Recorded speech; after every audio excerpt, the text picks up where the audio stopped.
Querido Ezra, te mando un abrazo muy fuerte, Ezra Shabot. Pues hay varios temas ahí sobre la mesa. Abrimos con este, si te parece, esta agenda de Morena para finalizar el periodo legislativo, una y otra, y que la ley minera y lo de los montadeudas también, algunas cosas positivas, otras que realmente no se entienden. ¿Por qué las prisas? Cuéntanos, Ezra, ¿qué lees de todo esto? Hola Luis, buen día al auditorio. Bueno, pues se trata quizá, si podemos agruparlos en una estrategia como legislativa de último momento. Eso sí, queda claro que pues mientras jugaron durante el periodo legislativo en su mayor parte, al final lo que hicieron fue concentrarlo en un modelo único, que es concentración. Concentrar, ahora sí puede resultar reiterativo, en concentración. Concentración de los recursos públicos fundamentalmente en dos áreas. Uno, por supuesto, el ejército y la obligatoriedad de que sea el ejército y nadie más, las Fuerzas Armadas, quienes controlen básicamente el gasto en infraestructura, tanto en el tema del Tren Maya como por supuesto espacio aéreo, otras áreas en términos, digamos, el propio ganancias de turismo que terminarían por canalizar, por convertir a las Fuerzas Armadas mexicanas en un verdadero brazo ejecutor del Estado mexicano en función de su capacidad ya no solo militar, sino económica, con un poderío extremo que no había tenido desde las épocas en donde el ejército era una parte del propio partido de la Revolución Mexicana, de lo que sería el aparato institucional con el PRM o con los militares como parte activa dentro de la política mexicana. Y esto es, digamos, la legalización de este modelo. El otro brazo, Luis, el otro brazo es esta pues este movimiento hacia la Secretaría de la Función Pública, esto que le arrebata a la Secretaría de Hacienda el manejo de los recursos, lo pasa, dicen, a la Secretaría de la Función Pública, cuya labor, hay que recordarlo, es pues básicamente revisar o hacer pues el recuento de cómo se manejan los recursos y ahora pues se convierte fundamentalmente en este brazo que al mismo tiempo que ejecuta, que concentra la forma en la que gasta el gobierno, también es aquella en donde tiene la capacidad de ejecutarlo. Estamos viendo algo que de una manera muy clara, pues se hace que la posibilidad de transparentar o de tener como se tenía en algunas áreas de modelo hacendario, la la posibilidad de revisar gasto, te lo llevas a un área en donde pues, la oscuridad, la falta de mecanismos para poder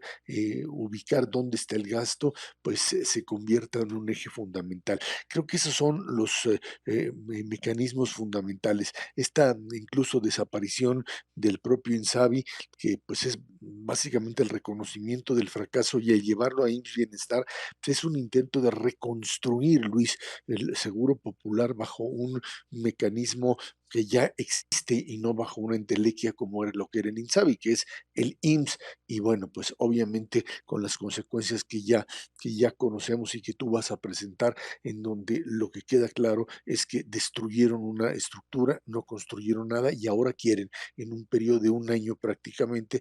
pues armar un modelo que pues difícilmente puede ser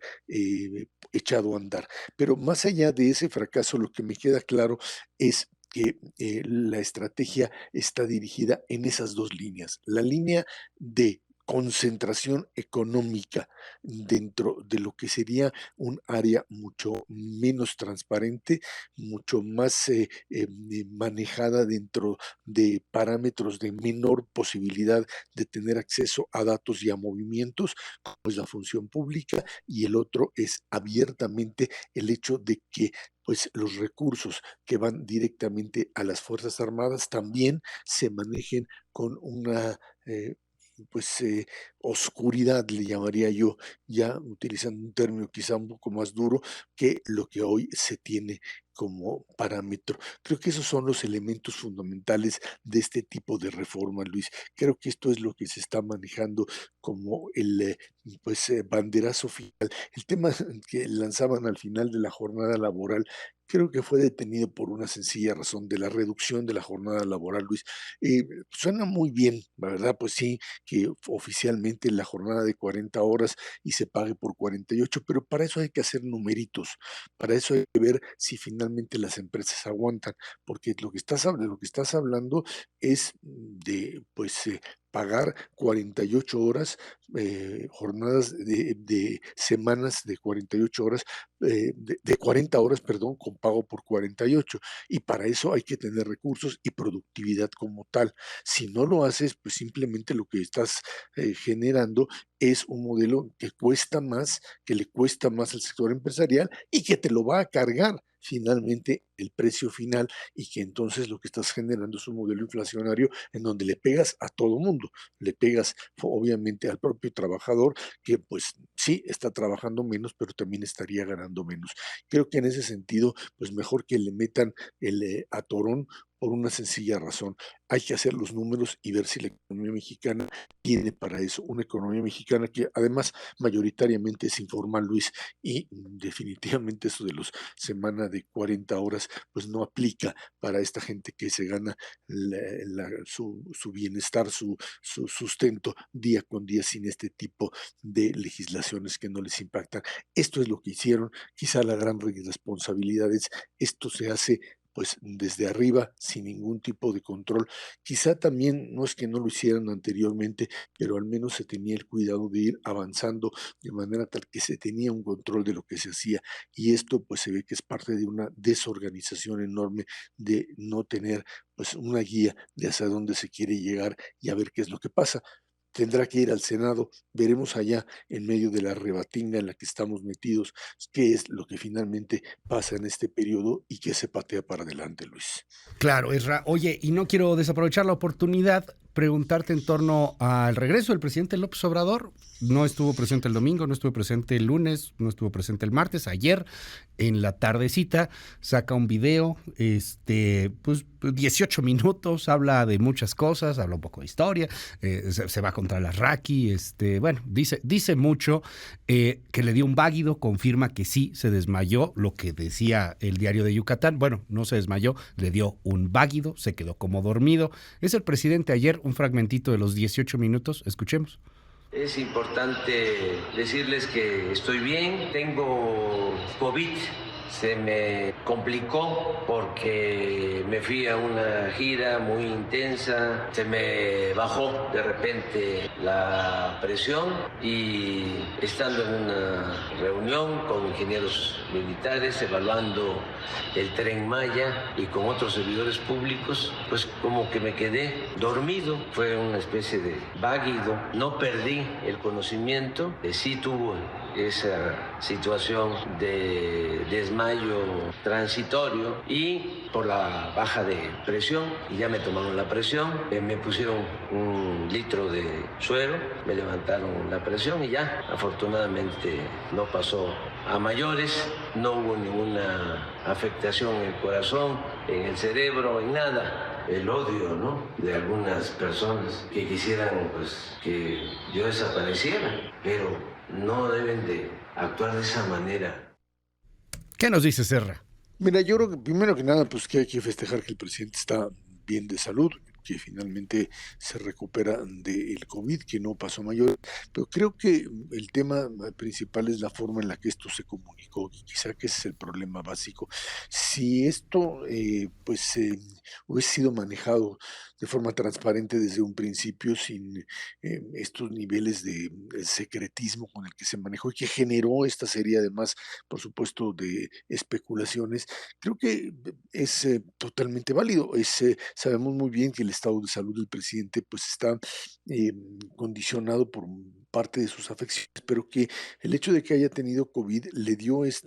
le generó esta serie de reacciones, de este váguido, de esta pérdida pues momentánea de lo que sería, pues, si no la conciencia, por lo menos sí el estar en sus cinco sentidos,